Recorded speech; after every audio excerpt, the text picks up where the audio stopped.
The idea of paying more money for legitimate CDs, DVDs, and other goods could take a long time for Chinese consumers to get used to. These days, sharing and downloading files online has never been easier. I seldom buy real DVD or albums. I always download them from the internet, but I buy real ones when they are not on the internet. But the problem isn't just an issue of convenience. Professor Chang Ping from Peking University says many people simply don't see downloading and sharing files online as a criminal act. Once people know about the intellectual property rules, they need time to understand and digest them. In order to solve the piracy problem, we need to promote awareness about the issue. But this is not only a legal issue. The economic situation, culture, and the people's mindset need to change as well.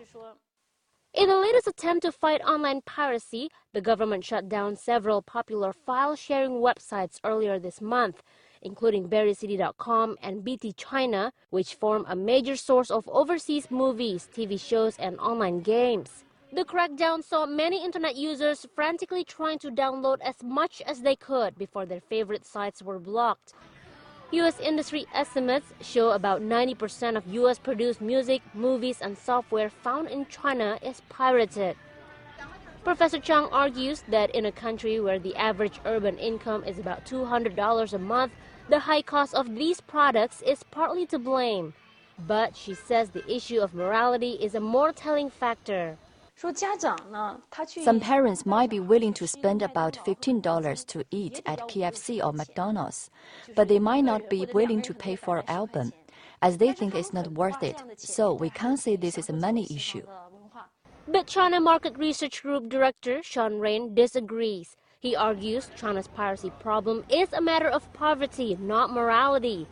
In a recent article, he made the point that Japan and Korea also face the same rampant piracy problems until the people there got wealthier and started to demand action from the authorities. In the luxury goods sector, for example, the piracy situation over the last few years seems to have improved.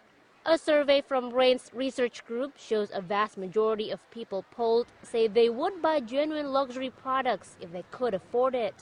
If I had the money, I would buy the real thing. Right now, I can't afford it, but I'm jealous of people who can buy these products. But unlike luxury goods, the quality of pirated entertainment such as DVDs and CDs is often just as high, which makes it that much harder to sell the legal goods. Whether the problem is poverty or morality, though, both Rain and Professor Chang agree the piracy situation in China is improving.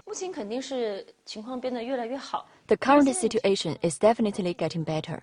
In major cities, selling pirated goods is not so flagrant compared to a few years ago, and it's getting easier to buy legitimate products. According to the Business Software Alliance, the software piracy rate in China has decreased from 90% in 2004 to 80% last year. That compares with 20% in the US, which is the lowest in the world. The progress is significant, but some say it's still not enough. Despite repeated anti-piracy campaign and an increasing number of intellectual property cases in Chinese courts, the U.S. says copyright piracy in China remains at unacceptably high levels, causing serious harm to American businesses.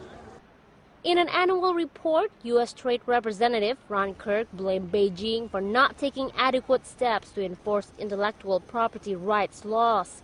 The U.S. copyright industries estimate that losses due to piracy last year were about $3.5 billion for the music recording and software industries alone. Kirk says these figures indicate little or no overall improvement over the previous year. But Kirk's case took a massive step backwards earlier this month when U.S. software giant Microsoft, long an outspoken critic of piracy in China, was found to have stolen an estimated 80% of the code base for its new MSN China microblog service from Canadian rival Plurk. Microsoft laid the blame squarely at the door of an unnamed third-party contractor. But the whole fiasco only served to underline how far the piracy issue still has to go in China. If one of the leading software providers can't clean up its act, what hope is there that anyone else will? Sylvia Gunawan, BON.